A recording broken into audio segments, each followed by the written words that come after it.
Dr. Breaker. Here. Dr. Cross. Present. Dr. Krall. Present. Mrs. Lehman. Here. Mr. Neely. Here.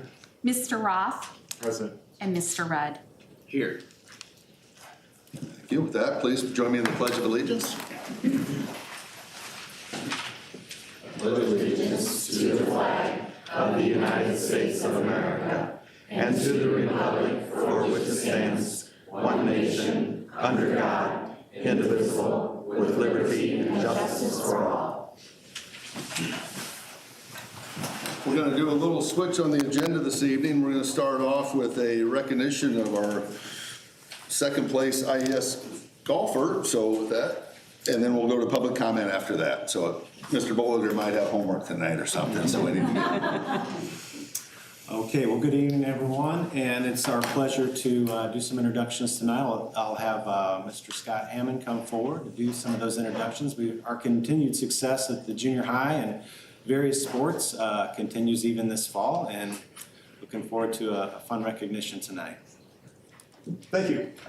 So my duty here tonight is to introduce a golfer that we had finished second place at state. It's Lee Bolliger. He's a seventh grader. And then I'd also like to introduce our boys golf coach, Mr. Josh Ames. This is his first year coaching boys golf.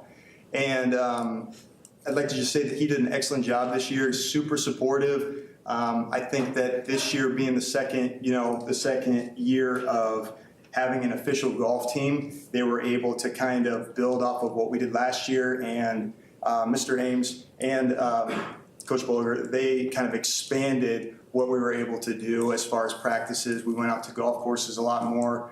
We went to the sectional sites to practice.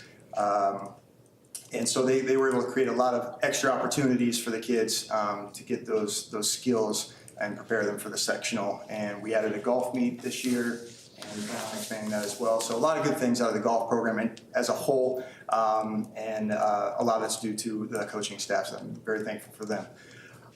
So as I mentioned, Lee, he finished second place this year at state, and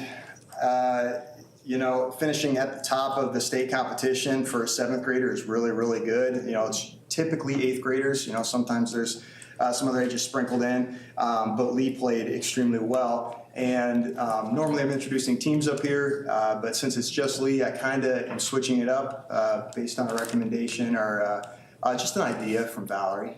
And I actually interviewed Lee and just kind of picked his brain a little bit about, his golf experience and, what he thinks about when he's on the course. So first off, when I asked him what inspired him to play golf, he actually picked it up from his little brother, who's a fourth grader. So his brother was outside hitting golf balls one day, and Lee was out there when about 10 years old, and he's like, you know what, that looks really fun.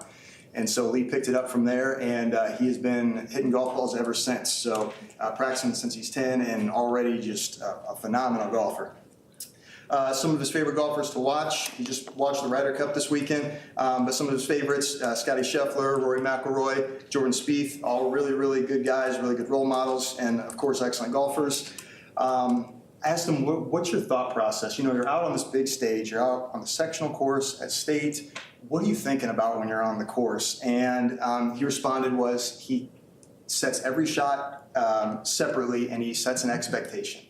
I can't go left here, all right? Or I can't be short on this shot, or I can't be long on this shot. And he just tries to stick to a plan. He plans out every shot individually, and it works out pretty well for him. It worked out great. When I asked him what's his best part of his golf game, he has most confidence in his driving right now, which is not that normal for golfers. Just speaking for myself, driving is not. It's probably the last thing I want to be on the tee box doing. His favorite course to play, Metamora Fields, which is where the state, series was held, and it's also where he achieved the best score of his young life. He shot a 71, which is par for that course. So that's like extremely impressive. 71, even par.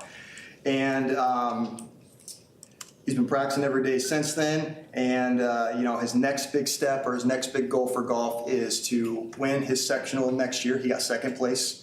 And then, of course, to go on and win state. He got second place at state this year, and he tied the kid who beat him in sectional. So a lot of really awesome accomplishments, a lot of really good golf played, and just an excellent kid. So super happy for him. Now I'm going to turn it over to Coach Ames, let him say a few words, and that concludes my time up here. Thank you. Thank you, board, for having us. It's quite an honor. I tell you what, I don't take any credit for his accomplishments. Coach, but also kind of more the manager of the team, the bus driver. He probably could give us a lot of tips on our golf game. So as Mr. Hammond said, he had a phenomenal 7th grade experience, first year at the junior high. Golf.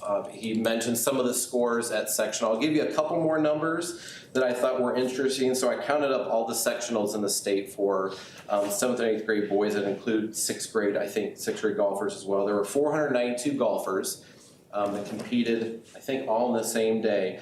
And only 8 kids out of the 492 shot 75 or under. Now they're all on different courses. And Lee was one of those 8 golfers that shot it. He shot a 75 at Parkview Golf Course, which he'd been there. Pretty tough golf course, pretty hilly, probably one of my favorites when I was younger.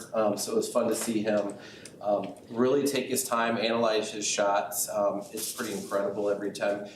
If you golf a lot, you probably have a rangefinder. So he's got the rangefinder out, really takes his time, extremely intelligent golfer, which obviously that's going to continue as he strives for more things. And then get to state, like Mr. Hammond said, he shot an even par 71, which was an incredible round for him. I mean, you can coach, but there was not much for me to really say. I mean, I was like, all right, what are you thinking here? And I was like, that sounds great, man. Just do your thing, So I was there for more in the encouragement than the coaching part. But one little story I'll share, actually 2 things that kind of popped up at the state tournament and this just, I guess, brings forth his character and integrity as a golfer and just as a young man. So in golf, there's some specific rules about how you address the ball when you're in a bunker and different things. And I won't get into all the details. And a lot of times those just have to be self-reported, and usually it's like a penalty stroke. And he hit one out of the bunker, and he was essentially by himself. I think I saw him hit the ball, and he came over and he was like, I think I might have brushed the sand. And I'm like, okay. And that's usually a penalty stroke. So I went and chatted with the other coach. We kind of figured things out. But that just shows his integrity. Most golfers, myself included, would be like, well, no one saw that. I'm just going to let it go. And so that shows impressive character to identify that as a golfer. And so I talked with the other coaches. It was fine. And then the next thing, very complimentary to the other golfers. Usually if you're in a state series, I mean, you are locked in, which he was, but he was incredibly complimentary to the other golfers as he golfs. He's always saying positive things like, great shot, great drive, and he usually has one of the better shots on the holes. And just, again, speaks to his character, also his parents, Megan and Jed, just how they've raised him, which I appreciate. He was a leader for the golf team this year, even as a 7th grader. We had some 8th graders as some great leaders, but he definitely kind of rose to the top as far as his leadership skills, which I appreciate. So thank you, Lee. You did a great job. I applaud you and hope to see you back at state next year, right? Hopefully a 1st place trophy. Yeah. So thank you, board, again. I think that's all I have. Do you have any words? No? No, probably not. So, all right, do we do a handshake thing, I hear? Okay. Yes. Oh, yeah. So we'd love to meet you, your parents, coach. Yes. I congratulate you. So if you wouldn't mind coming around the horseshoe, shaking our hands.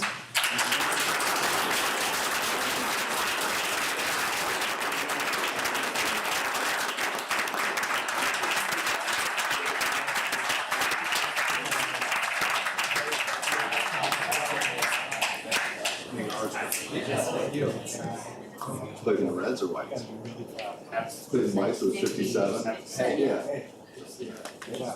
No, you've been great. You spent too much time in the bunker with the 7. That's crazy. Nice.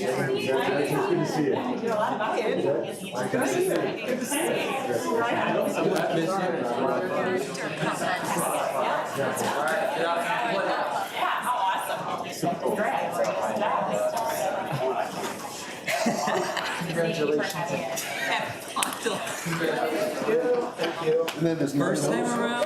Hopefully next year we'll do this again. I bet you can do that. You can do that with a putter. I shot a 39 last night. I was last night, so 39 and 9. So that's a 78 multiple times. Be careful. You practice, Jerry. Appreciate your patience. Now is time for audience presentation. This is the only time set aside for audience presentation. The Board of Education will take all presentations under consideration and respond at the latest by the end of the next regular Board of Education meeting. Please limit your comments to 5 minutes. Participants are expected to conduct themselves with civility and respect and follow the guidelines outlined in the board policy 830. So I think, Joe, Dr. Sander, you have, and we are gonna limit it to 5 minutes tonight, so. We have Dan Countryman, who is speaking first, and will be followed by Scott Gillis.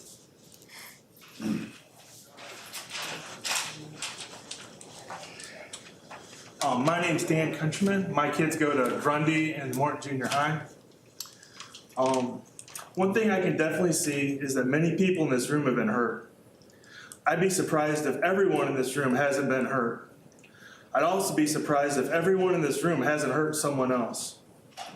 Hurt people can hurt other people, or they can use their experience to love other people, even people that disagree with them. It seems like there's been a lot of talk about individuals, but not policy. People are being attacked, but policy is not being introduced. Do we want individual people in our community to be targeted? Do we want to teach our kids that it's okay to target people, especially other kids? There's a rumor that individual board members are going to be protested and verbally attacked while they're at work. Do we want to live in a place where people are scared to go to work? Is it okay to threaten other people? Do we call every organization that agrees with us a hate group and every person that doesn't agree with us evil? If other people don't have the right to their opinions, then eventually we won't either. Satan's the real enemy, not people. No one in this room is the enemy. This room is filled with people who care about kids. There's not one unimportant kid in our school. All kids need to be able to share their opinions without being attacked. But they can only do that if they can disagree with each other. How can we have a rational discussion instead of having a fight? If we have a fight, it will only lead to our kids having a fight. We need a solution that our kids can bless each other at school and live in peace. And I read the agenda, and there is actually going to be a policy discussion today, so I just wanted to say thank you. And I would just like to suggest that we have a peaceful discussion on policy instead of trying to hurt people. Thank you very much for your time. I appreciate it.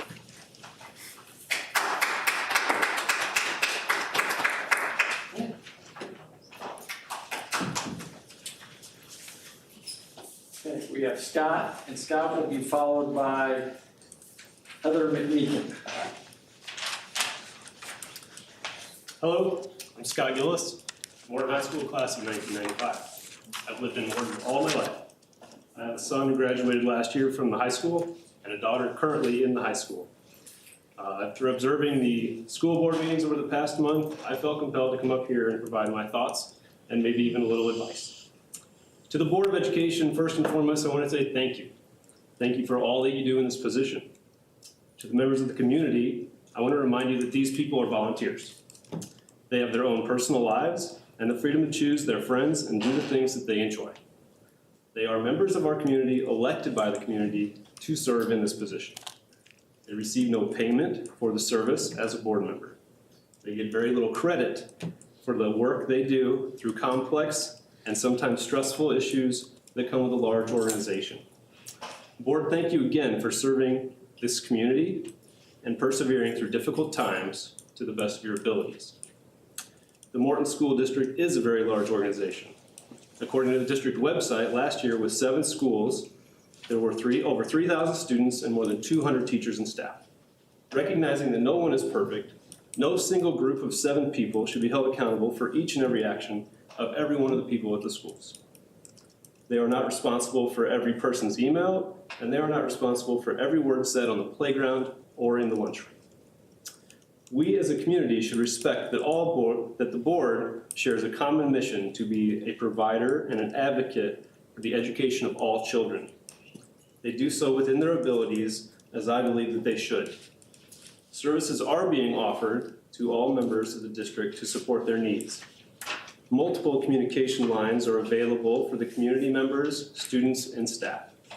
Policies and procedures are set in place to help with organizational management. Decisions or changes require planning, consideration, and time to implement. I will continue to support the board and the district staff as they continue to manage an excellent and highly rated school district.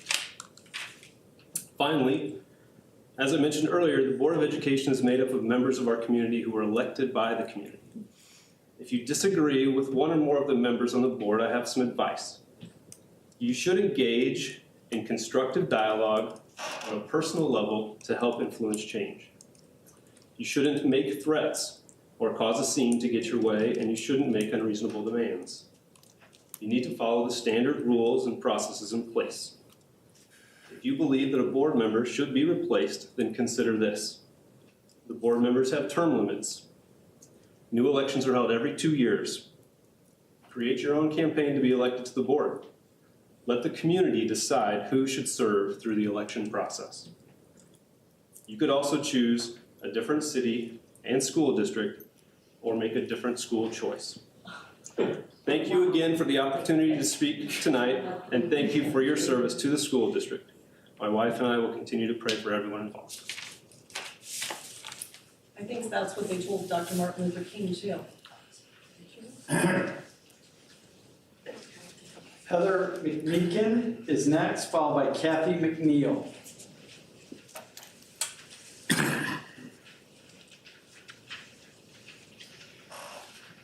To the Morton Community Unit School District 709 School Board and Administration.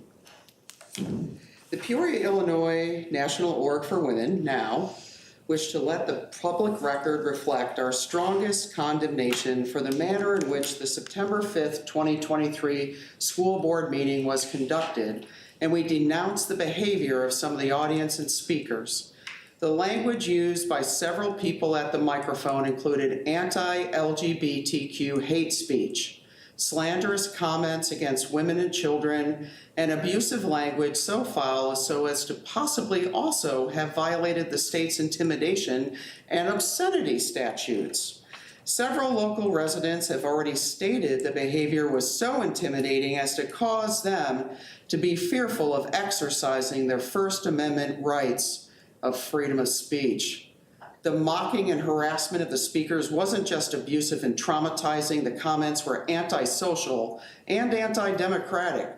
We especially condemn the unethical and irresponsible remarks of State Representative Bill Haughter, who engaged in political rhetoric, fear-mongering, and incendiary statements against his own constituents, portraying those most at risk as enemies, instead of humanizing them as the citizens he has taken an oath to represent. As Morton, Illinois Public Schools continues to be a recipient of our state and federal tax dollars, all taxpayers have a vested interest in ensuring Morton School Administrators and its Board of Education properly performs its duties and provides a safe space for all students to learn. Given all the stories relayed by students and their families, from Black students being called racist names, including the N-word on a regular basis, to physical assault and bullying by bullies, it seems as if the rights of children do not appear to matter to this board and too many of its local citizens. That must change. We care about all public schools being safe spaces for children to learn, including comprehensive, developmentally appropriate human anatomy, biology, and human sexuality. We hope you will uphold all students' rights and affirm that those who have violated rights of students be subject to an investigation and step down or be removed. Repeated violations of the Establishment Clause via promotion of a right-wing prayer group aren't benign overstepping of boundaries. They harm the mental health of many students. For their complicity, Board Member Diane Kroll, organizer of Moms for Prayer, Superintendent Craig Smock, and Principal Michael Saunders should step down or be removed and investigated for violating children's rights. Signed, Heather McMeekin, Co-President, Peoria, Illinois Now, and Dr. Martha Willey, my other co-president, Peoria, Illinois Now. And let me just say, leading this off with a school prayer, a Christian school prayer, that violates our rights. We shouldn't be subjected to that at a public meeting. And that it's kept off of the recording sometimes, that is not okay either. When people say that only those who are within should have a say as to how your schools are conducted, I will just say that that is not accurate, because the children you raise in your school district, some of them are actively calling black kids the N-word, and not just once, but some of them are being subjected to it on a weekly basis. You all have been remiss in your duties. You shouldn't be allowing obvious violations of constitutional rights to continue. Please do your job properly, hold people accountable, and, well, I guess I'll be filing a lot more FOIAs until we start seeing some real compliance with the law.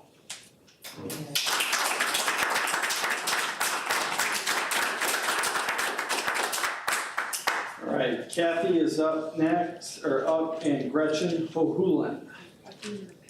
Okay. Then Ashley Fisher will be next. Good evening, my name is Kathy McNeil. I consider myself a patriot of this United States of America. I love my country, I love people, I love human beings, all human beings.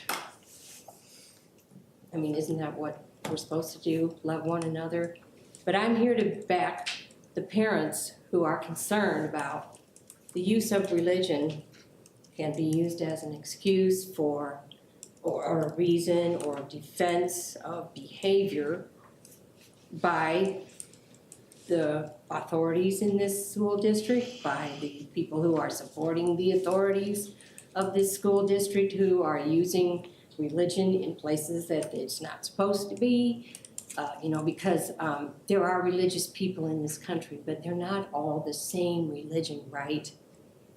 I happen to be a Universalist Unitarian, and we respect all beliefs, and one of those is a respect for people with non-beliefs, or a respect for people who are not of the same religion. Our country was not established on Christianity. Our framers, in the Establishment Clause, in the preamble also, but although the preamble is not and does not define government powers or individual rights, it very well describes our reasons for having the Constitution, for establishing this country, getting away from the kings and the national religion of in Europe. So, excuse me. It just so happens that I was very offended by the fact that we had a prayer before the meeting, because I have a lot of people that I love who would be very offended by that, and so I'm offended. School boards cannot schedule prayer as a part of their meetings, or invite local clergy to give out invocations, or engage in religious ritual at any time during school-sponsored board meetings. That is from the website, Freedom from Religion. That does not mean freedom for religion. It does not mean we don't want religion. It's an equality statement. While the U.S. Supreme Court has allowed prayers to be held as part of state legislative and local council meetings, those decisions do not grant blanket approval for prayer by school boards. And that's basically all I really came to say, except for I'll just say the same thing I said the last time, which I was very offended by what happened on the September 5th meeting. I was appalled. I shared the the video of that meeting to some of my friends who would back me, who are also in activist groups, and I'm in those activist groups because I'm a fellow resident of this country, and I care about other people. I care about all human beings. I mean, sure, no, we're not all good, but aren't we supposed to love one another? Isn't that how we get to what we want?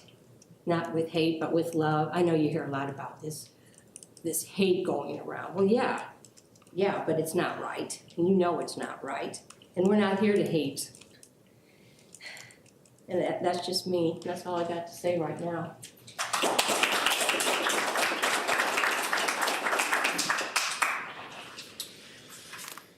Okay, Ashley is up, followed by Nathan Fay.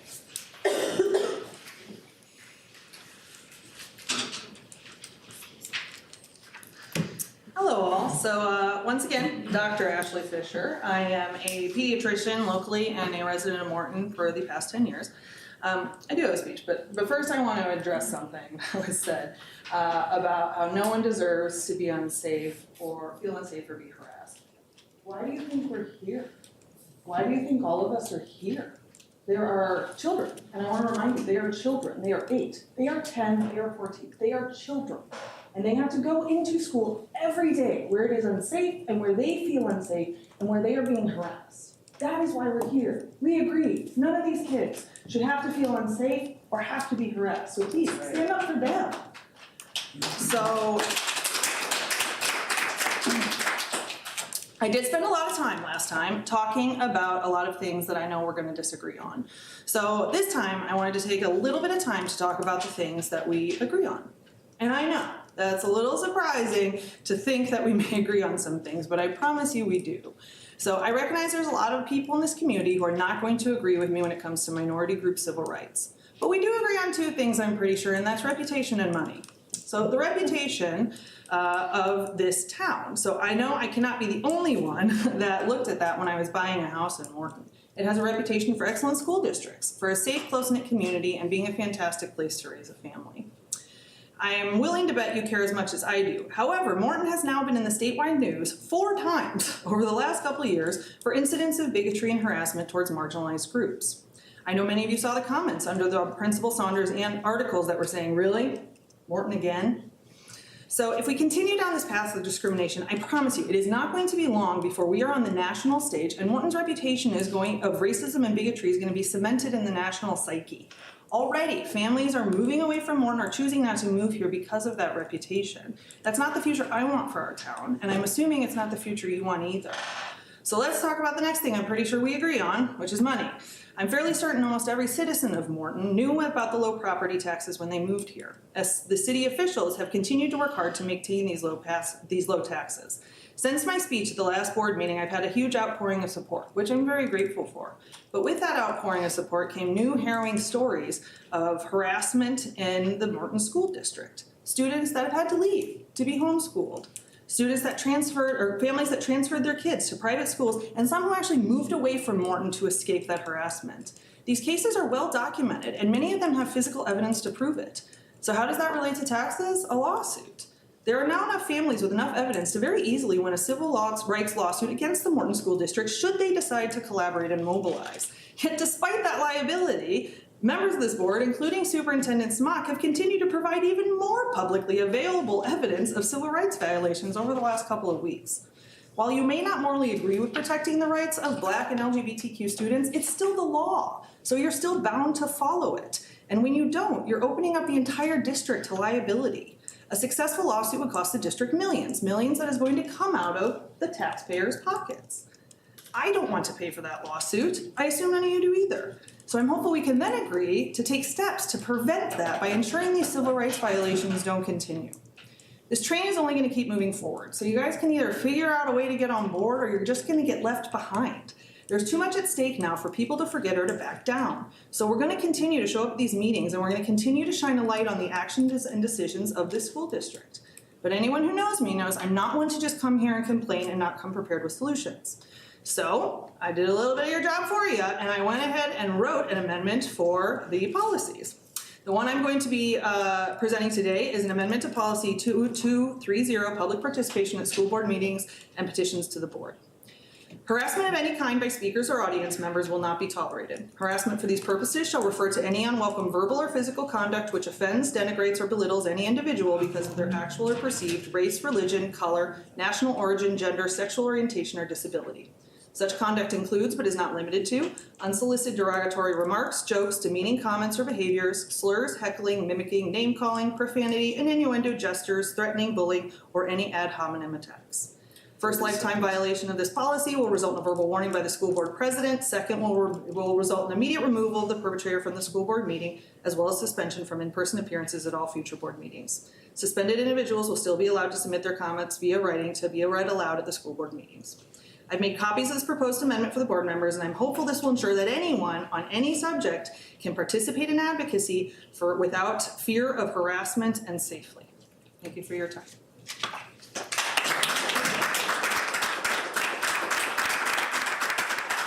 Speaking Fay is up and will be followed by Brian Groth.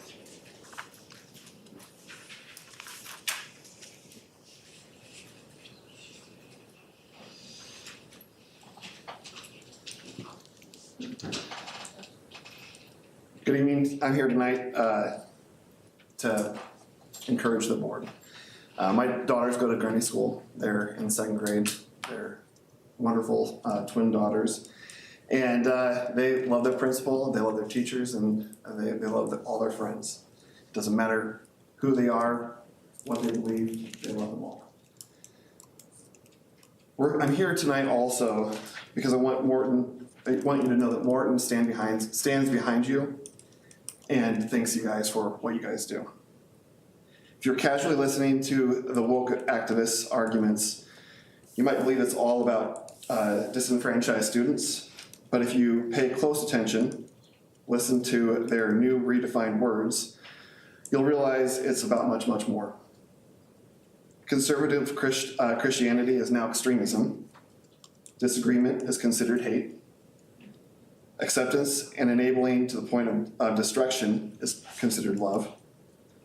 Telling someone no is labeled as assault. And now silence is considered violence. You may be tempted to look the other way and hope this will all blow over. But leftist activists will not be satisfied in running only the districts in Chicago or Springfield or even in Peoria.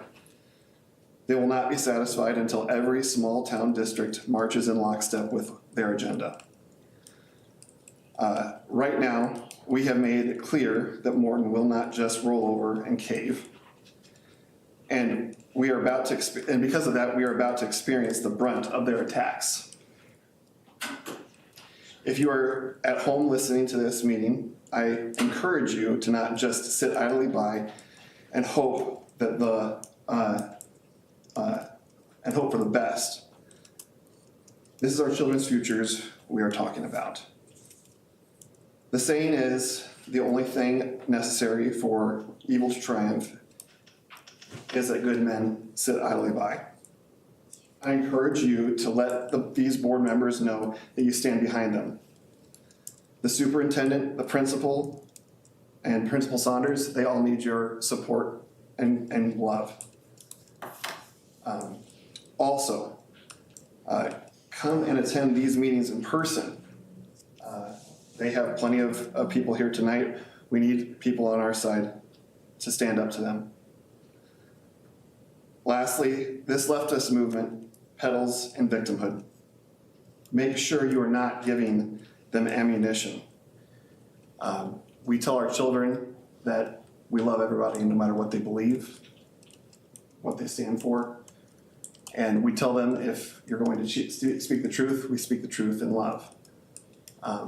And I hope that tonight, whether we agree or disagree, that everyone will speak in love. I know that there's a different definition of love and a different definition of hate, but I'm here to say that we all stand for love and we care for our children. Thank you.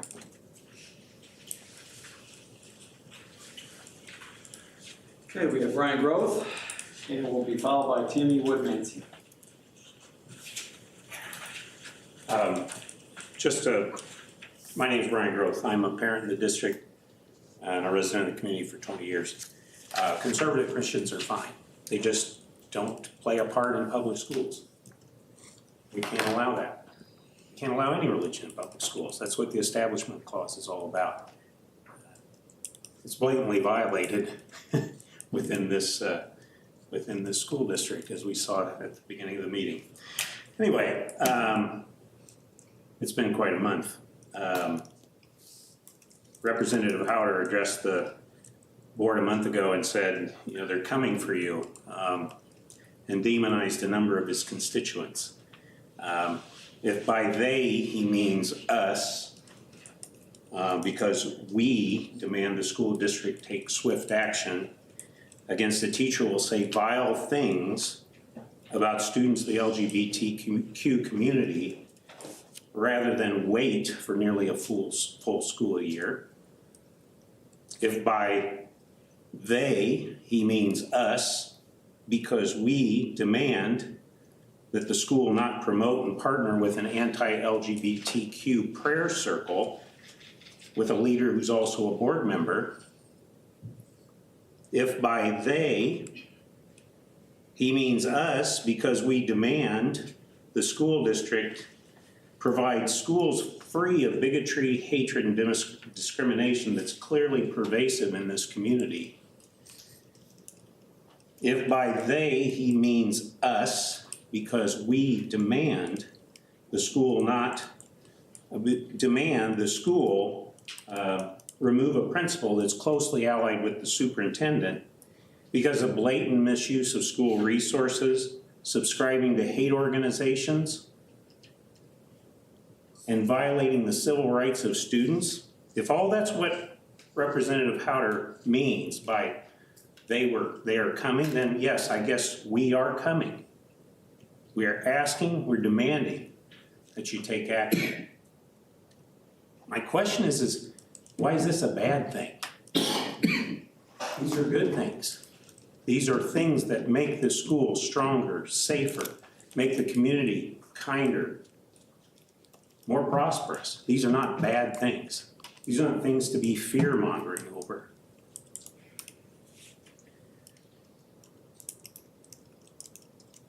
It's been a couple months since the FOIA results were made available. This was after repeated attempts by the requester and the Attorney General office to deal with the staggering amount of material that was in the inbox for Mr. Saunders. After they brought that to a manageable subset, we find people that say, well, it must be spam, and it wasn't. We hear people saying he was set up, he wasn't.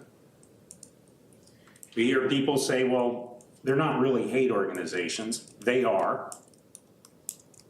And then finally saying, well, in spite of all of that, he couldn't possibly be influenced because he's such a good man. I can attest to the fact that he is influenced by these materials and acts in a manner consistent with those materials. And in doing so, he violates board policies that already exist, Title IX policies that already exist, and student civil rights. I renew my call for the removal of Principal Michael Saunders, Superintendent Craig Smock, and Board Member Diane Kroll. Thank you.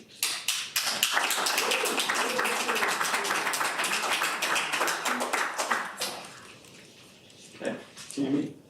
And that is our last speaker. Thank you.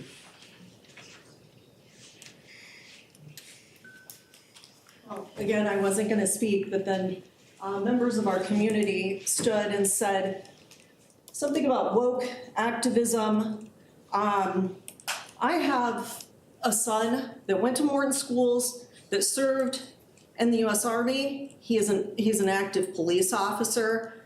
I consider myself a patriot as well as Kathy. We live in the United States of America. There is an arrogance amongst your Christianity, which does not represent who Jesus Christ was. He was not hateful. Love felt like love. And when the majority of Christians are telling us that you're serving with love, it is crap. If it doesn't feel like love, it isn't love. The teacher that Brian Groth spoke of She wasn't fired.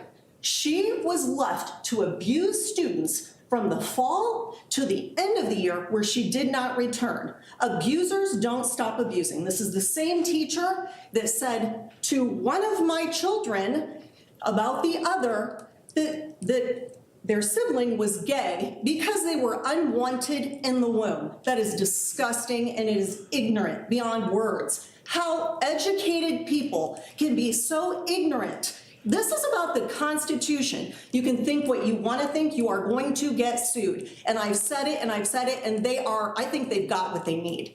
If there is not change, you personally, every one of you personally is liable to lawsuit. All of your assets, it's not just that the tax dollars go up, you have losses that you could lose because you are not following the law. It is a protected class of people. For the man that said that we should move, didn't they tell that to Dr. Martin Luther King too? And weren't there also loving, godly people that just wanted the blacks kept separate? We have children that have rights that you don't choose. The Constitution, it's been chosen by the people of the United States. And for you all to think that you have a separate set of laws is disgusting. As a Christian, as I listened to our prayer leading this, you don't get it. You need to be sued. You need to be held accountable because you allow it, you allow it, you allow it. You spit in the face of our democracy. People have a choice. We do not choose what you choose. In terms of Christianity, you look nothing like Jesus, a loving man. You would turn, your job here as a Christian is to lead people to Christ. I'm sickened to even be in the same room with some of you. Your calling doesn't matter. Keep it out of schools. Keep it out of government. It is the law. And I call for resignation of the anti-LGBTQ Dr. Kroll. I call for the resignation of Saunders' best friend Smock. They are anti-LGBTQ people that believe it's a choice or we are in disagreement. It's not. They're born that way. I don't know what experience you have with it. Some of you are going to have kids and grandkids that are gay. You can't pray it away. They are. They are beautiful, amazing people. That's right. And you are the idiots that speak in an absolute ignorant and unloving way.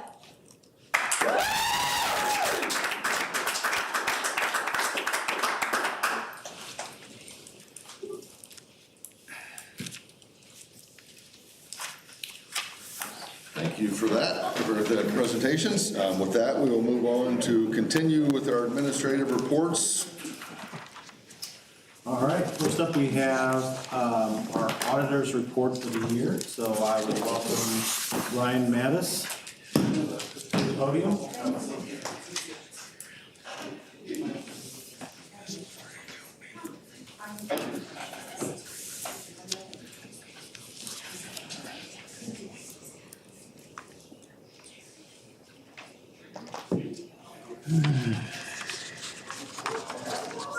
Welcome, Mr. Mattis.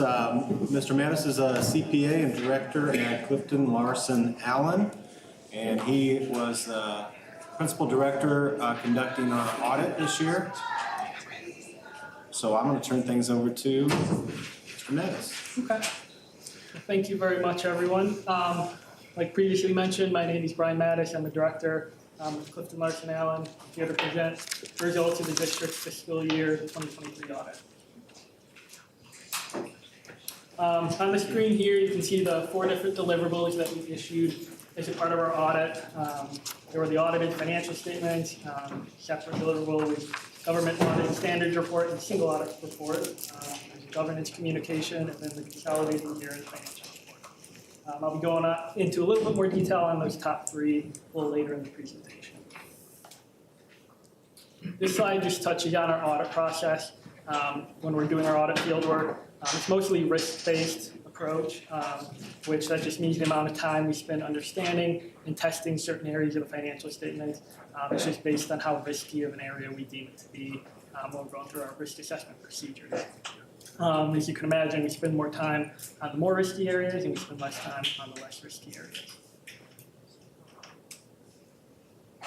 This slide is a little bit more of the meat and potatoes of the presentation. It pretty much lays out the audit results and the different audit opinions that were issued as a part of the audit. First, at the top of the screen, you can see the audited financial statements. Our independent auditors report over the audited financial statements, or AFR, pretty much lays out opinions on two different bases of accounting. The first basis of accounting that we give an opinion on is generally accepted accounting principles. And because the district does not prepare a separate financial statement in accordance with GAAP, which is not uncommon for Illinois school districts, that's the reason for the adverse opinion. It's consistent with prior years, and it's consistent with a lot of other Illinois school districts, especially downstate. In regards to the cash basis IASB regulatory basis of accounting, we issued a clean, unmodified opinion across all opinion units that are included in the financial statements. The two reports at the bottom of the screen here, those kind of go together. They're included in one deliverable. That would be the government auditing standards report. And the single audit report, there's not really much to cover here. We had unmodified clean opinions for both of them. Didn't come across any findings in FY23, which is always refreshing to see. In regards to the single audit report, the federal major program that we tested as part of our audit was the IDEA federal funding. And then the last deliverable I want to touch on would be the governance communication. This is essentially a letter that gets issued at the end of the audit. It's addressed to the board. It's pretty much an opportunity for us to communicate any significant happenings during the audit process. In regards to FY23, there really wasn't anything new compared to previous years, with the exception of GASB 96 implementation. GASB 96 was a new accounting standard that the district was required to implement in FY23. It surrounds the topic of subscription-based information technology arrangements and how those arrangements are recorded in the financial statements. Specific to the district, there really was no significant impact resulting from implementation of that standard. There was nothing new that had to be recorded in the financial statements. That's all I had prepared today. I would just like to thank Lisa and Adam and everyone in the district for getting us what we needed to complete our audit. Everyone's always patient, accommodating, and helpful. So thank you very much for that. If anyone has any questions, Questions from Mr. Mattis? Straightforward. Okay. Thank you so much for conducting the audit and being with us tonight. I really appreciate the work that we do with you. Thank you very much. Thank you. All right, continuing on with my report, just a few things to mention. Tomorrow's going to be a big day at Morton High School. We'll have several guests coming to the school for Future Fair at MHS, and I was going to have Ms. Ripka come forward and just say a few words about what's going to be happening tomorrow at Morton High School, who's involved, how often are we going to do this? I'm just gonna try it once. Dr. Smock told me to speak off the cuff, but you know when that happens, I do math in my head. It never works out for me, right, Mr. Brinker? So, yes, tomorrow's Future Fair. Last time we did this was in 2020. School looked a lot different in 2020, so we have reimagined it and brought it back. It was a collaboration between our counselors, our admin, our CTE department, that's Career Technical Education, and the Morton EDC. So they were all working together to put on this day tomorrow. We are foreseeing a 2-year rotation, so we'll do it in 2023 and then we'll bring it back again in 2025. Probably bigger and better than ever. I don't know how you can get much bigger than what we have tomorrow though, because it's pretty great. So we'll have 4 components, 4 rotations for each one of the classes. So freshmen will be together, sophomores, juniors, seniors, about 30 minutes each. So they'll start with their Potter Hour, seniors will start in Bertha Frank, and then they'll end with their Potter Hour with like an exit slip. So something to evaluate the programming so we have some feedback from kids. The 4 main components are a college fair. We have 19 colleges coming to the high school tomorrow during the school day, which is phenomenal. We have a career day where we'll have 40 careers, career fair, 40 careers represented at the high school. anything from skilled trades, fire department, local small businesses, lawyers, healthcare, banking, military, it'll be anything a kid is interested in, we're gonna have somebody there for them. We're gonna have an expert panel talk about their career journey and employability skills as well too, and everybody's gonna get a taste of that. And then what I'm personally excited about are the breakout sessions. So we use what's called a flexible scheduler. It's embedded into PowerSchool, so kids have choice about which one of these breakout sessions they go to. And I wrote down some of the topics. Dr. Smock and Lindsay Franklin are heading off the careers in education that are not teaching. So think about related services, IT, school nurses, all that kind of stuff. They're gonna be talking about that. College athletics, special schedule opportunities at the high school. So by the time kids get to senior year, we're talking co-op, we're talking Strong Start, we're talking RAP, our registered apprenticeship. And we even have a breakout session for STEP and DRS transition support. So students who are qualified that through our special education department, we'll have a breakout session for them as well too. SEL for life after high school or during high school. So strength spotting, social factors that make it difficult to feel valued, healthy defense mechanisms, self-awareness and self-management. And then we'll also have a college application workshop as well too. So those are some of the breakout sessions. There's 20 total sessions. They're capped all at 20 people each, so they're not huge sessions. The kids will get some individualized work as well too. And I'm really excited for the breakout sessions. So like I said, we'll have the kids go back to Potter Hour, they'll do an exit slip, give us some feedback so that we can make this even better in 2 years. So that's Future Fair tomorrow. Any questions? So who was all involved in putting that together? I know. Counselors, admin, our CTE department, so that was Karen Gardner, Corbin Williams, Eric Myers, Chad McFarland. And then the Morton EDC. So Leanne Brown was here, Lisa Cook came over. I know she's left the EDC by now, but they came over too and helped us drum up the local businesses that were gonna help out with that as well too. So, yeah. Well, thank you to everyone that was involved in setting that up. That's a very big undertaking. That's why we do it every other year. Every other year, right? yes. So students experience it twice, once as underclassmen, once as upperclassmen. And I'm looking forward to participating tomorrow, so thank you for the invitation. I'll be in your breakout session. All right. Okay, next up, I just want to share a little bit about a celebration that we're going to have in a couple weeks. Jefferson School turns 95. And he's going to say, Mr. Wyman's going to say a little bit about what's going to happen on the 95th anniversary of Jefferson School. Yeah, we are super excited to have a 95th celebration. We have a lot to be thankful for. And so the community is invited, once a patriot, always a patriot, on Tuesday, October 17th, so 2 weeks from today. We are going to open at 3 o'clock with some opening remarks. Both Dr. Smock and I will be speaking. And then we will join in our school song together. Our building will be open for tours. Our students are busy preparing some artwork and some writing for display. We're also going to crack open the safe and pull out some artifacts, including yearbooks, that people can reminisce about their time at Jefferson. We are also compiling a video, so that will be available to view as a walk down memory lane, and also our current students' perspective of what they think is special about Jefferson. We also have some live music that will be there that afternoon. We're hoping the weather will cooperate so we can be outside for the musical portion, and then families and community members can walk in and take a tour of what the building currently looks like, and definitely check out the new newly remodeled section of the building that looks pretty amazing for 95 years. We'll have some delicious refreshments, and our student ambassadors will also be assisting that afternoon to welcome guests and to take our guests on tours. So we're super excited, and we hope that you can stop by for just a few minutes to celebrate 95 years. We're still rocking. That's our theme. So. All right, thank you, Mrs. Wyman. And the board has a meeting that evening with the teachers at 5:30, so we'll get to see some of the displays and things that were set up for that. Absolutely. So if you're not able to join us during the 3 to 4:30 event that afternoon, we will look forward to sharing those with you that evening, starting at 5:30 for our dinner. Thank you. Thank you. Thank you for all the work that is going into that. Appreciate that.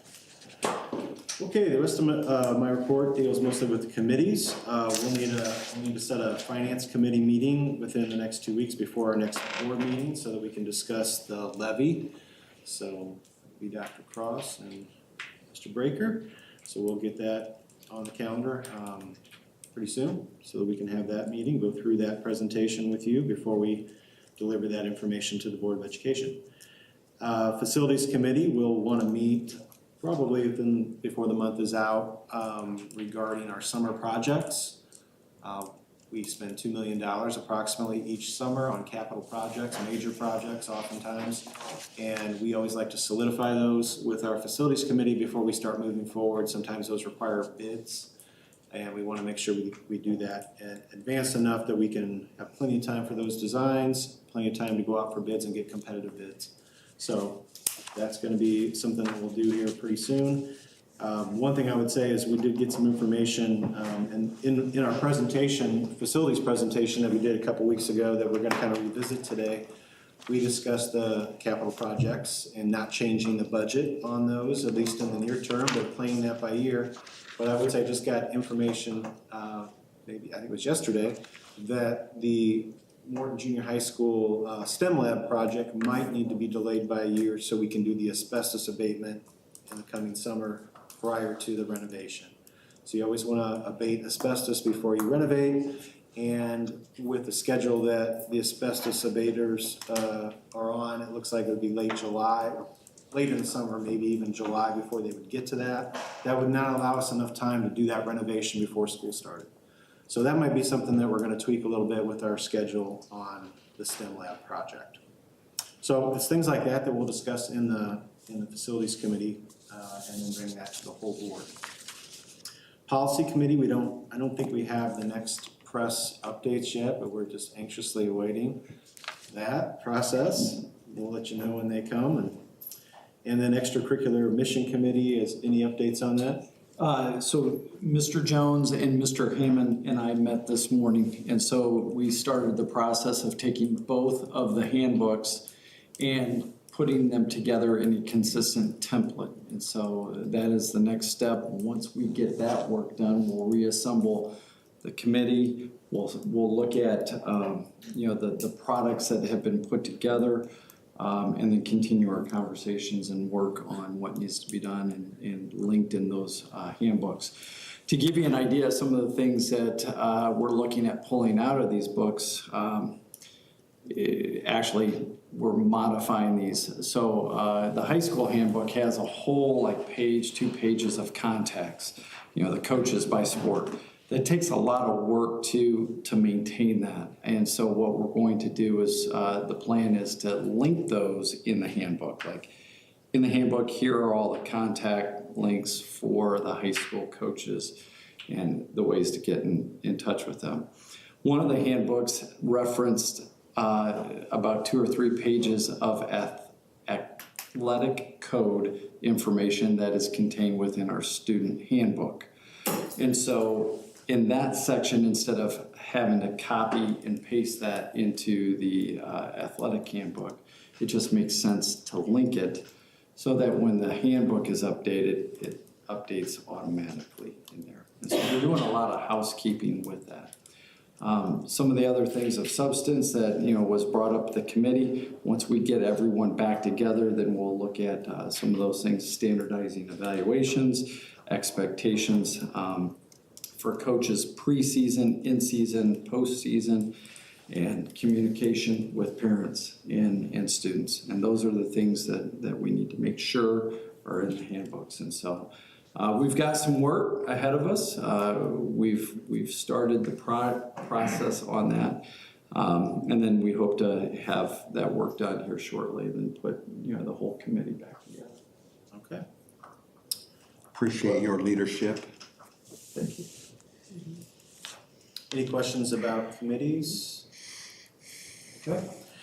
The last thing I have is just that tomorrow evening, I think a few board members and myself and Dr. Sander are going to the Central Illinois Valley IASB dinner in Pekin, and if we want to arrange transportation together, we can do that after the meeting tonight. So that should be a good roundtable discussion. I think the topic is new school board member roundtable or bargaining in times of inflation and labor. So looking forward to that topic, and it'll be a timely topic for us. So that's tomorrow night for a few of us, and we can arrange transportation together if you'd like. And that is all I have for tonight. Thank you. Any questions for Dr. Smock? President's report is short and sweet as always. And the one thing we do need to address is, and I think we're gonna do the IASB resolutions, kind of touch on them a little bit. Are you, Jerry, you still willing to be the representative or? Sure. Not to put you on the spot, but. No, honestly, what I read, I think it's gonna go further. Yeah, so we'll talk about them later, so if that'd be willing to do that, that'd be great. And then I think as Valerie's, everybody needs to be getting with you pretty quick to finalize days and if they're in or out and Yes, everybody that for told me the that. Chicago. And the itinerary, I've started that, so I'll get that to you fairly soon. And then just a comment for Dr. Kroll, just to note, just to say, Diane, that we support you, as the board supports you and perceives you to be an effective and fair-minded public servant who cares very deeply about all children that we serve. And you're as kind and caring person as could be, and any notion to the contrary is false. So we consider you a very valuable member of the board, and we don't want you to know you have our complete support. So I don't know if anybody wants to. I 100% agree with that statement. Thank you for your service. With that, we'll move on to agenda building. Does anybody have for any items for agenda building?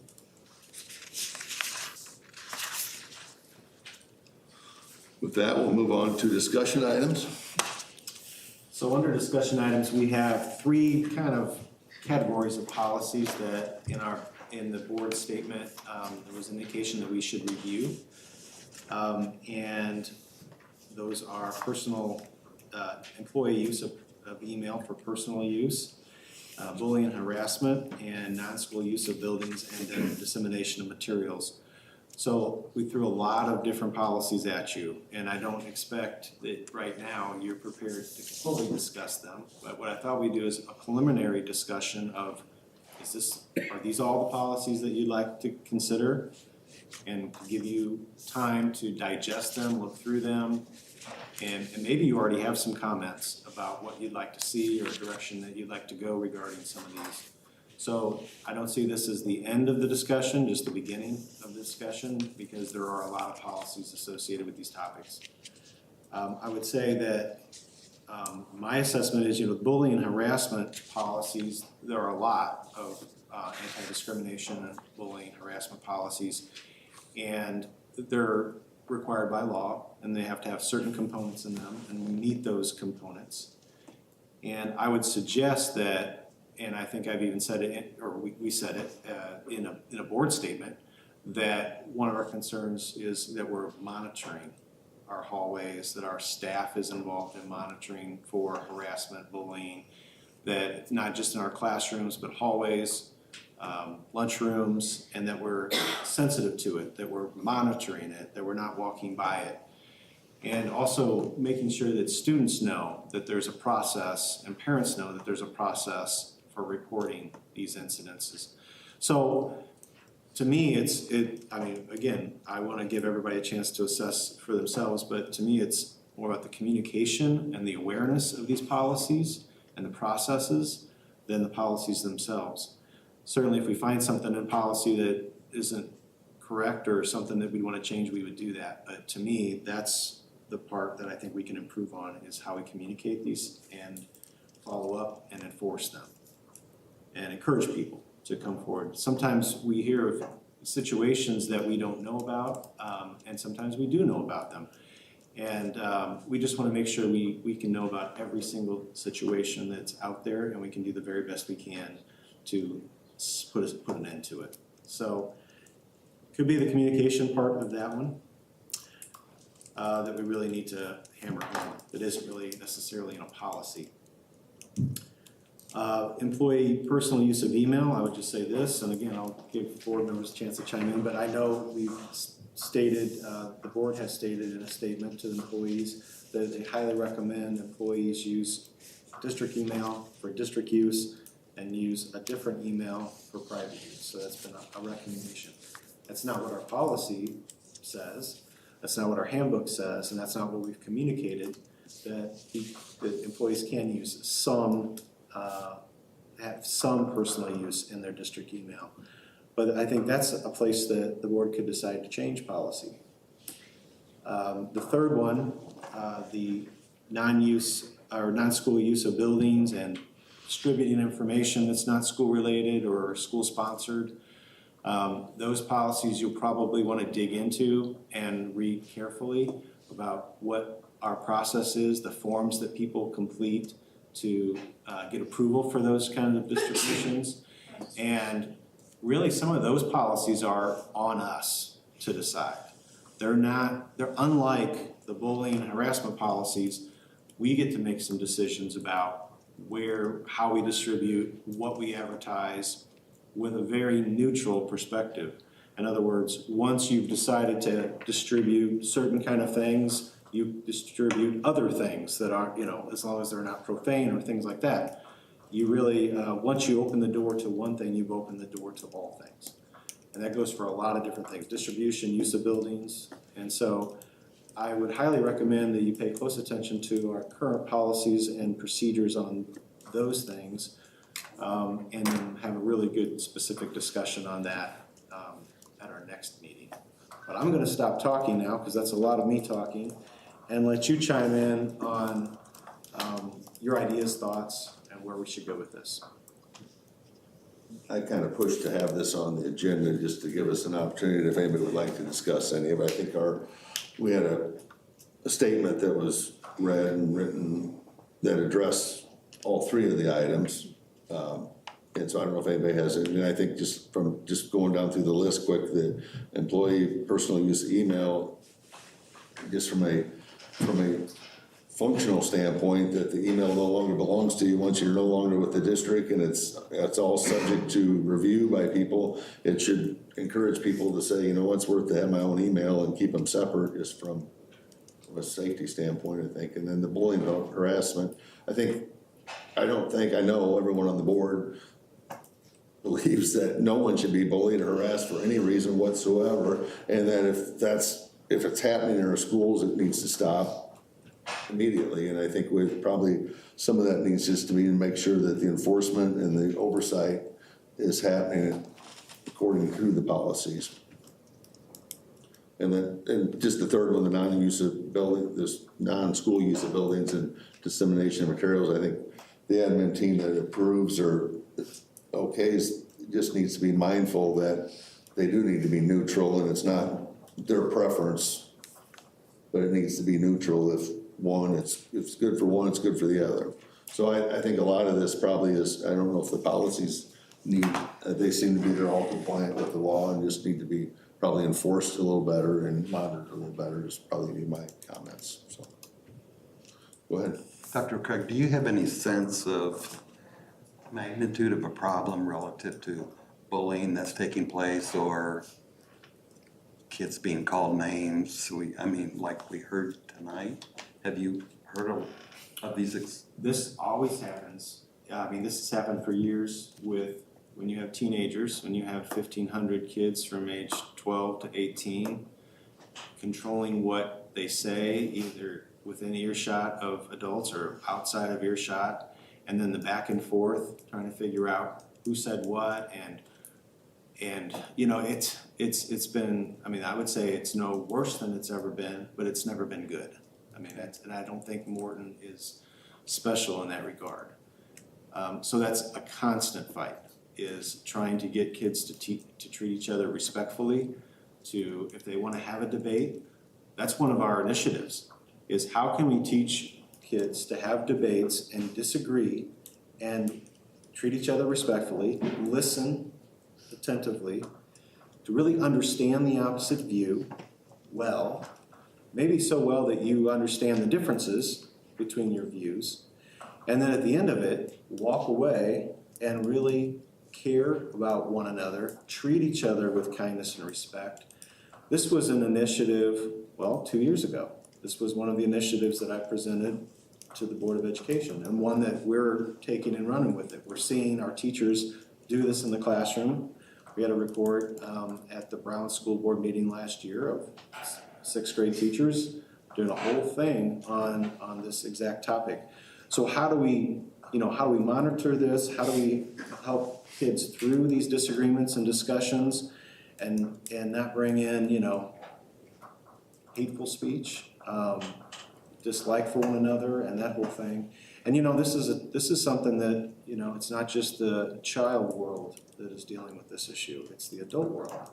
That if we could only, have these discussions respectfully and agree to disagree and, and know that that's gonna be the end result, and we can still treat each other with kindness. That's our goal for our kids. But it's a tough goal. I appreciate you sharing, and you make the comment that this is not unique to Morton. And as I've had a chance to visit lots of schools in various divisions within the state, bullying is an issue that, how do we do a better job? Because the impact it has on students and the name calling. So appreciate your comments. Do we get many people that use the hotline? Are there many people that use that? I've not heard of many people using it. I think most reports come directly to an administrator or through a teacher than through a hotline link. So we've provided that, but it probably doesn't get used to the extent that actually just a self-reporting happens. And I don't know what percentage are reported. That's the thing. When there's a back and forth between two people and it's tempers flare on both sides, sometimes it's hard to distinguish like who started what and who's responsible for what. And usually both sides elevate to a point where probably both sides have crossed the line and probably shouldn't be discussing whatever they're discussing in school. But students have a very wide freedom of speech in schools up to the point of distraction and disruption. So they can talk about things that are controversial up to the point till it distracts or disrupts the school environment. And so we're seeing that, where that's happening, where kids are taking it beyond, the point where now we're having an argument back and forth, and now it's disrupting our environment. We can't focus on school. And that doesn't matter what the topic is. It could be about the Cubs and Cardinals. And they can have that argument on the playground, and they can debate that until it gets to the point of, tempers are flaring and they're disruptive. They don't like they don't like each other now. We would stop that speech, but kids have a long leash when it comes to free speech up to that point. So it's dissecting that and getting to the bottom of like, okay, so who said what and who said it first, and sometimes that's a really tricky situation for our principals to deal with. Well, I think Mr. Breaker said it well. I don't think there's a single person on this board that wants to see hatefulness and the things that we've heard, how we're hurting kids. We don't want to hurt kids, and we know you don't either. So appreciate it. The email thing, if we in a letter say, hey, you know what, this is district run and led and supported, and we kind of prefer to use it for district use only, why would we not make it policy? I think we could. Enforcement is tricky on that, but that doesn't mean you can't. That's like, you don't police your employees' religion or personal belief. It's not your role to educate. But in a situation where that's the expectation, I would say, I'm not suggesting that we go through every teacher's email, every administrator's email once a month and look at what they have said or sent or read or received. But we could set the expectation that, you could set up a Gmail account tomorrow. It's not like back in the beginning of email, where it's kind of hard to get one. You can get one anywhere. You can have 10 different ones sent to your phone. Have a work one, right? Have this one, have a personal one, like, and they can all go to one device. Like, why not have that be policy? That's a fair question. I was thinking, Support that. I was support that. thinking about that with the non-use of school buildings and dissemination of materials. You know, we still, for as information savvy as our district is, we are maybe behind the crest of the wave a little bit because, you know, even 5 years ago, our staff and faculty may not have had access to personal email accounts on a handheld device.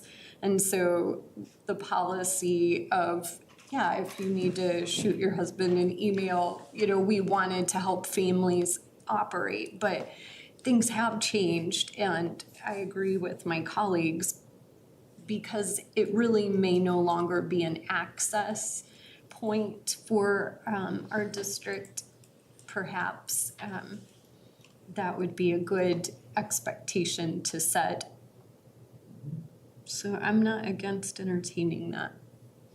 I wish that my employer would block and help me keep a lot of things out of my inbox so that I could work more efficiently from it. And so if anything, we may be able to help our faculty with time management. I'd sure like to hear from some of them, you know, their thoughts on this and how it might or might not affect them. When I think about how it could affect people, I think about people hearing about their kids or hearing from their kids, school. Like if you are gonna get an email about your child in school, would you want it to come to your work email? I think a lot of people would say yes to that because that's the email they're paying attention to. And if there's something urgent, they want it to be there. That might be the one case I could think of where someone would say, that's a personal email that I want to come to my work email. That might, I don't know if there are other examples of that, but that's one that kind of comes to my mind, that you get more of an urgent notice on things when it comes to your work email sometimes. So, I mean, maybe that's an exception to it, or we just say, you know, it's the employee's discretion, but we're highly recommending that you don't. I mean, we could word it a lot of different ways, differently than what we have now, which is permission. Yeah, I mean, I think if someone got email like, hey, your kid's in the hospital or whatever, like, I don't think anyone's gonna get judgy on that. I'd also argue that if in an emergency, you're not sending emails, you're making phone calls. Right. That, I mean. Yeah. In case of emergency, send emails, never crossed my mind. Right. So I'm gonna concur. That's the only issue that I've got is, you know, working for the federal government for 32 years. You can have your Gmail account on your personal, your work computer, but you're using your Gmail account. Non-business time, right? You can use that Gmail account on your personal computer, and none of this would be happening because I don't want to dictate to whomever how to live their life. I think it's been proven upon I don't know how many testimonies I've had that there's nothing illegal that's happened in any school, not alone just one school. I think all the schools are being run okay. I don't think you're ever going to stop bullying. I don't care if it's Morton or wherever. We have policies in place if bullying happens to stop that, but back to personal email, I don't think we would be in this boat right now if we used better judgment and there was nothing that was wrong at that point in time.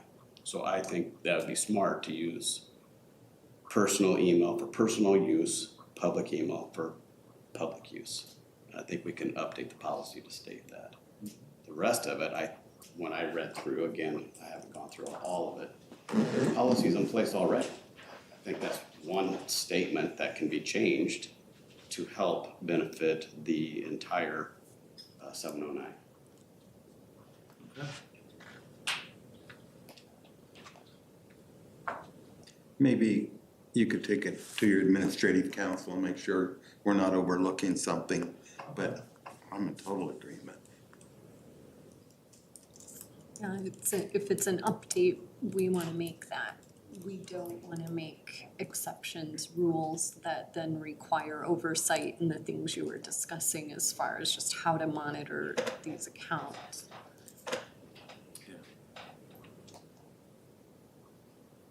Okay, I'll bring that to the administrative team, see if there's something we're missing and.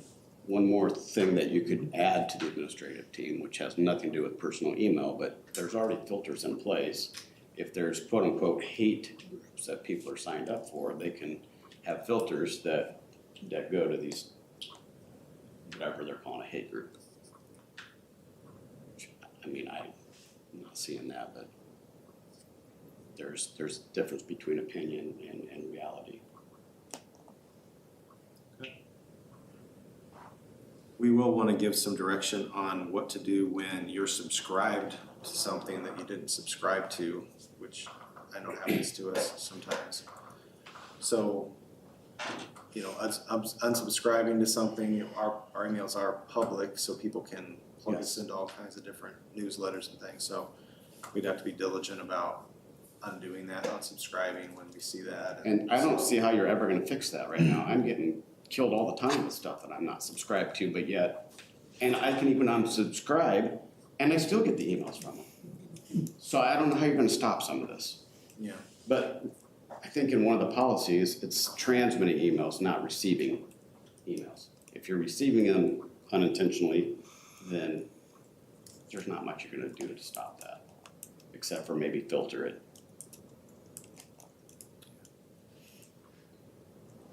I mean, sending things to spam, but then, you know, that's still coming in and Right. going to spam, so It's that's. cluttering up the overall space. Yeah.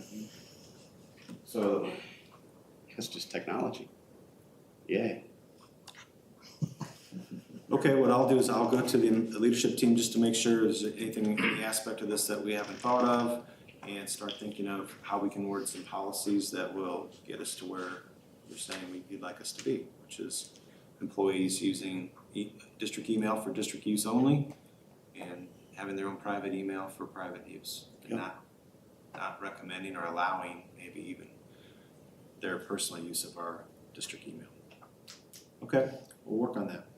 And if they could check out filters, I think that would be good. And I think almost every policy is already set up. I don't think we're asking a whole lot here. I think it's one simple change. And I have no problem with using your personal computer and have your personal email on that. On after business hours. And I think that's already in policy, after business hours. Okay. All right, we'll work on that, bring that back. Other policy, anything more about non-school use of buildings or dissemination of materials? Any questions about what we do now or what? From time to time, there might be something that gets messed up, but it's not intentional. I like the way it's written and the spirit of it, and I wouldn't want to see a change. I mean, we're sensitive to different views, and if we're gonna let the Cub Scouts come in, we need to let the Girl Scouts come in. Of course. So, I mean, it's those sort of things, and if you're gonna hand out literature, it's well documented how to do it. I'd hate to see us do away with that. It's such a service to our students and parents and. Yeah, and there's a lot of gray area in this. You know, we get requests to disseminate information that comes sometimes from businesses, and maybe it's a discount on something, and there's a benefit to our students. Maybe if they got A's on the report card, they get free movie rental, like when we used to rent movies. That's been a while now, but Family Video used to do that. So you'd have to make these decisions about, am I going to forward a commercial thing to someone but yet our students get a benefit from it, there's sometimes very difficult decisions to make. And sometimes the decisions are really clear, like the use of our buildings. If there's a group of students that wanna get a club together and meet in one of our classrooms, we're gonna let any group of students get together and meet in our classrooms as long as they get a supervisor that's not leading it. It's a student-led club, and we have several of those at the high school. We've got Fellowship of Christian Athletes, Diversity Club, there might be Karate Club, there's other things that kids get together, they wanna meet and they wanna discuss certain things. And so neutrality is critical in those cases. And the same thing with how we advertise things. What groups are in our yearbook? So if there's any non-school sponsored group, student-led group, in our yearbook, then they're all gonna be in our yearbook. It's an all or none thing. So neutrality, equity, these are very important principles when we talk about who uses our building, who do we distribute information to, what was that information? And here's another example, and you can see it in our policies, is our marquees are to be set just for school-sponsored things, not for student-led things or other groups. So can I say that that's never been violated? No, I can't say that's never been violated. Has it been corrected in years past? Yes, it's been corrected. So, sometimes we need reminders of how we've laid out these policies, what we've allowed to be distributed and what we haven't. Just a case in point, school marquees, the district email, those are off limits for non-school sponsored things. And that's what you'll find in our policies. So those are the kind of details to kind of dig into, and those are things that we can discuss, debate, and change. But the neutrality part is something we can't discuss and debate and change. Okay? And just a general comment, if we had not had a lot of attention, perhaps we would not have reviewed as closely some of these things, even though the policy committee does review these on a rotating basis. But I definitely think for just agenda building, that policies that relate to what we hear and policies that are brought up for us to look at, I think that one way we can redeem some of our time in public comments is just to make sure that we do have the accountability and excellence that we want to have as a board to our community, and to make sure we are being inclusive and equitable. So I read the policies regarding our public meetings a couple of years ago when we had a similar topic of interest. And I think it would be good for us to look at the school board meeting and public comments and address that together too, and just make sure, is there any way we could be constructive as a community together in that? So public comments, we'll add that to our list of things to look at. And these other policies, so the homework is to dive into these and have further discussion at the next meeting and come with suggestions, and I'll work to come back with some information about email, district use of, personal use of email, and some suggestions from that. So I'll come back with that. And again, my strong suggestion is look at how we use our buildings and how we disseminate information. Okay? Last comment I'd make is just probably one of the bigger things is the communication. Yeah. It's the reminders of policy. The admin, this building lives in policy. Yeah. The other buildings are living and teaching kids. Yeah. And sometimes it gets overlooked and forgotten about and misunderstood and stuff like that. So if there's a better way to pass on, just kind of remind some of the key things that affect our students and families. Great point, thank you.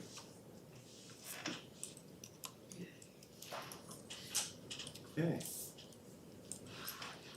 Moving on.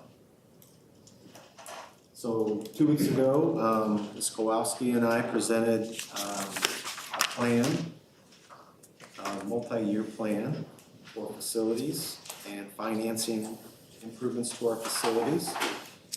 And I think at that time I said, it might take a while to digest this information and consider it. So that time has come. So I want to make sure that we gave you an opportunity to ask any questions or probe deeper into what we have for a plan. We've got a few pieces of information that we didn't have before. Potentially approving the sale of the property and having more of a specific figure in that regard. I talked a little bit already about the STEM lab and how at the junior high and how that would likely be delayed. So that'll change a little bit in what we presented, but I will turn it over to Ms. Kowalski or any questions, things that you'd like to see again from the presentation, or Yeah. how about if I just let her lead you? I don't have a new presentation. I just am putting up the old one so that if you wanted me to flip to a certain page, if you wanted to cover a certain topic, I can switch to that and we can talk about it. Any questions? We discussed a little bit about the early ECE, early childhood education. Which school property? There was 2 school properties that you were mentioning, Lincoln and Grundy. Yes. That's not to say we wouldn't consider another property, but we're leaning toward those 2 properties as potential additions for Morton Academy and early childhood. And in fact, we did a site visit yesterday. The district office administrative team did, and kind of walked the grounds, and you can see a few different potential places that we could add on to Grundy or Lincoln School to accomplish what we're going to need to accomplish.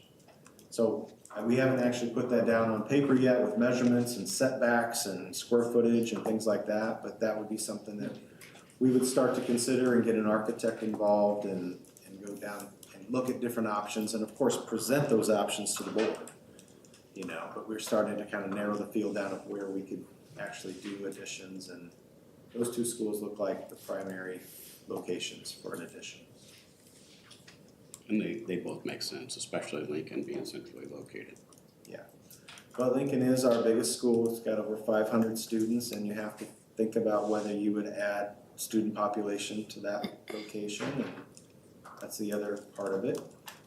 Grundy's pretty centrally located as well, and so you're looking at the area around the schools, how much acreage you have there, setbacks, and how it would fit into the current structure. If we ever built a freestanding building, we would have to go to referendum for that, even if we were paying cash for it, because it's considered a separate new building.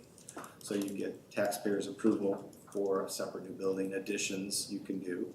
So those are some of the considerations. Do they both give us the opportunity to even add on more if we need to? Meaning I wouldn't want to pick one that limits what we could do if we needed to add 3 or 4 more classrooms. Exactly. So those are the kind of things we would look at, is not necessarily putting it right in the middle of an area, but leaving room for additions, which we've done already. And the additions that we've created, you might notice at Lincoln School, for example, if you look at the gym doors, the exterior gym doors, you're going to see, and if you go into that area, you're going to see a set of windows in the gym. As you go into the gym lobby and you look to your right, you're going to see a set of windows that can easily be taken out and made into a corridor for an extension south from that gym. So those things have already been designed into the additions we've done, and we would continue to be thinking along those lines of efficiently using the property. Grundy's totally changed when my kids went there 20 years ago. So, yeah. Old kids, that is.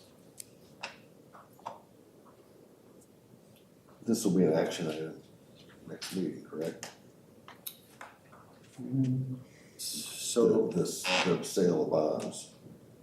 It will be the first step of that. The first step of it. Yeah. The bonds. Okay. So, right here is the issuance of the bonds timeline. So at the next board meeting, That would be passing the resolution of intent for working cash bonds. Again, that doesn't obligate us to certain projects because we still have to talk through exactly where they're gonna go, exactly what we wanna do in what order, all of that. But it's the first step that we need in order to complete it so we can do the issuance of bonds. So the purpose, hopefully tonight, is everybody saying, are we comfortable with that, or is there questions, or is there concerns, and we've heard for months the needs. Mm-hmm.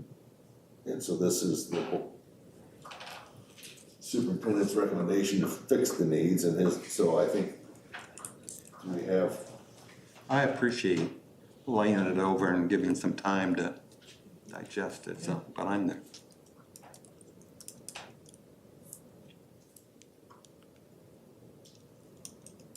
Anything? I'm good. I liked how we've been patient, patience, and there's at least 9 options plus individual options inside those, so I think this is a horse that doesn't need to be beat anymore. Luckily, we don't have to swallow them all at one time. So we're gonna take these in order, and we can always change our mind about what order we're doing projects, the magnitude of projects. So we're not committing to the whole thing. We're just saying this is a plan moving forward. This is how we would finance it. The only thing we really would be committing to soon would be going out for bonds. And we've also committed to the design process of our first phase of the MHS renovation. So those are the things that we've kind of sort of committed to at this point. Well, I appreciate the work that's been done by Finance Committee and the Facilities Committee, and then the administrative team's recommendations to us. I think ultimately you have to give us those recommendations. And this is a pathway to accomplish a lot of things we've talked about. And I think we've already talked about the tax rate, and that is one of the benefits of doing it on this timeline and in this manner. I feel like it won't be a tax burden to our taxpayers. So As much of. As much of.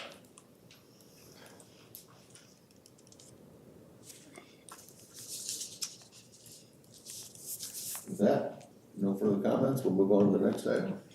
All right, the next item is the IASB resolutions. Again, this is one of those cases where I wouldn't necessarily expect you to have read it all and have opinions about it, but just kind of an alert that and I think it's linked in your board agenda, and I think I've sent it out before. And if you look, starting on page 10, you see 5 resolutions that are up for discussion and debate that I think Mr. Rudd is going to represent us on. So if I recall, in the past, we like to have a discussion before we go to Chicago, a determination of where our board stands, so that Mr. Rudd can decide how to represent our board on these topics. Right? Is that a good way to explain it? Yes, because I don't represent, I just take what the board says to the delegate. So we don't need to have an in-depth discussion yet, but we do need to have an in-depth discussion before we go to Chicago. So I would say next meeting, or maybe the first November meeting, it's up to the board, where we discuss, there appear to be 5 that they're actually considering. And one of them has to do with prohibiting the construction of industrial facilities near schools. And you can see whether they're recommending the approval of those and why. It's a lengthy explanation. The second one is school resource officer funding. Should we ask for more funding from the state to pay for school resource officers in the state of Illinois? The third one is bus driver regulations, allowing local training for bus drivers due to the shortage that we have of bus drivers throughout the state. Is there a way to expedite their training and do that more locally?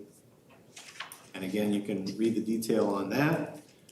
The fourth one is an employment history review. Right now, Faith's law requires a very cumbersome process to vet new employees.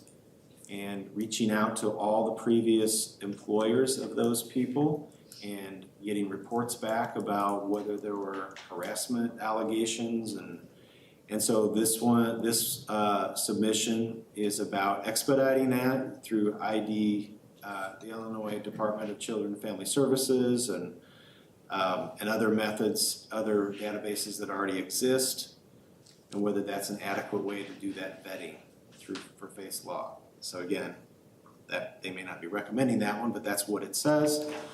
And then the last one, the fifth one, is alternative safe school funding in light of the increase in need for alternative schooling in the past several years. It's just advocating for additional funding for regional alternative schools, especially for elementary school children. So there, I just summarized them, but you really want to read the rationale and the detail behind it, and then we'll come back together and discuss it and do thumbs up and thumbs down. I think that's how we've done it in the past. Yeah, and just so we're clear, because nobody's ever clear out there, do not adopt and do adopt. So if you're agreeing with a do not adopt, that's what you're agreeing to. You're not agreeing with the industrial construction, you're agreeing to do not adopt.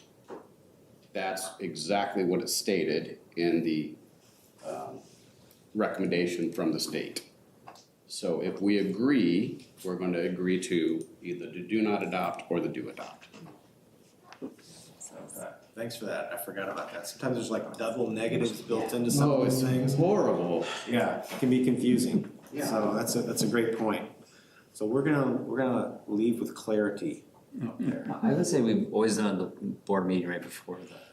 We have. Yeah, we've usually You wanna done wait it. till then? I mean, that's just historically we've done. We've done it like the first November meeting before we go there. We may have done it the second November meeting. I don't know. It's possible. Sometimes. It's possible. So let's do, you wanna do it in the first November meeting? No, let's do it the closest meeting to the. We do that so Jerry doesn't forget. That's exactly what we do. We can give them notes. All right. I got the notes. Okay, so. Valerie, bless Sounds Valerie's good. heart, she prints it off. I participated in the meeting when we reviewed all of these and people made their case. And I think one of the things I would just highlight is at the beginning of the document where it talks about our core values and what we're committed to advocate for. That's pretty important too. We've kind of taken a harder line on making sure we don't face things to our legislators that are hard to advocate for all across the state. And we want to be sure that it has the right impact. And you'll notice that it's much fewer have made the list that we'll be considering. And we had and you used a good example, the construction one. We had a lot of debate on that. There was quite a pleading on why we needed to do it to protect the health of the students. And as it said, I'm going to use that as an example, but we really believe that's a local control issue. And I think we pointed that out. Yeah. But we tried to put our logic for each of those. Sorry to That's a go great in, but example. as you. You got way more experience than I've got. So we will bring that back to the second board meeting in November, put that on our agenda to discuss again and to do our thumbs up, thumbs down on that. That concludes our discussion items. Sorry. With that, we'll move on to action items. We only have one item this evening, and that is, I need a motion to the Board of Education to approve the sale of the 123.496 acres of farm ground on Fourth Avenue to David L. Anderson, Susan B. Anderson, Michael D. Unsicker, and Christy J. Unsicker in the amount of $23,100 an acre for the total dollar amount of $2,852,757.60. I move that the Board of Education approve the sale of the 123.496 total acres of farmland to David Anderson, Susan Anderson, Michael Unzicker for the amount that he said. Support. Any discussion?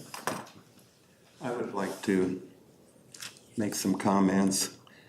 This is one that's a difficult decision for me. I spent 5 years before we purchased the land. I was the president and leading that effort.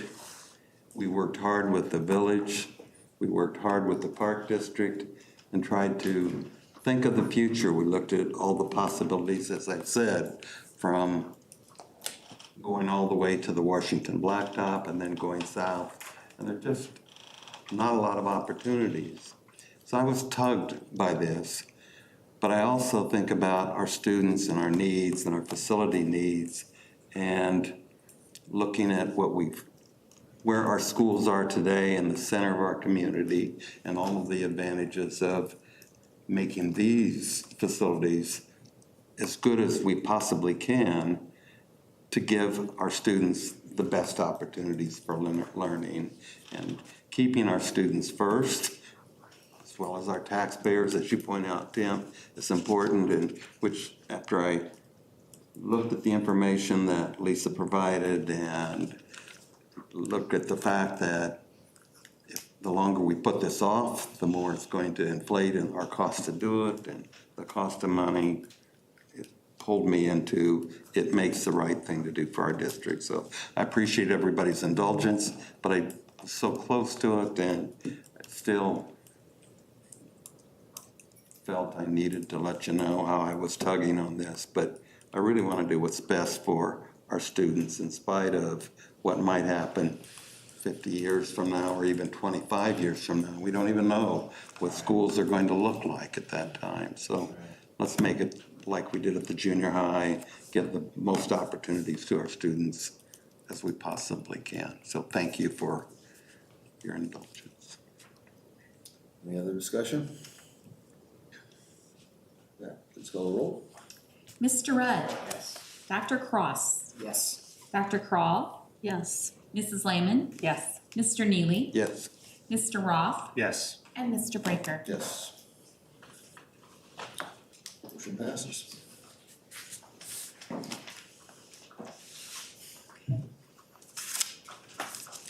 With that, I'll accept the motion to approve the consent agenda as presented. So moved. Support. Dr. Cross? Yes. Mr. Rudd? Yes. Dr. Crawl? Yes. Mrs. Lehman? Yes. Mr. Neely? Yes. Mr. Roth? Yes. And Mr. Breaker? Yes. Our next meeting will be October 17th here at 7 o'clock. We also have a teacher dinner at 5:30 at Jefferson, so. And we will have a closed session this evening. We'll need a motion to enter into closed session to negotiation. So moved. Support. Mr. Neely? Yes. Dr. Cross? Yes. Mr. Breaker? Yes. Dr. Crawl? Yes. Mrs. Lehman? Yes. Mr. Roth? Yes. And Mr. Rudd? That will take 5 minutes to tear down.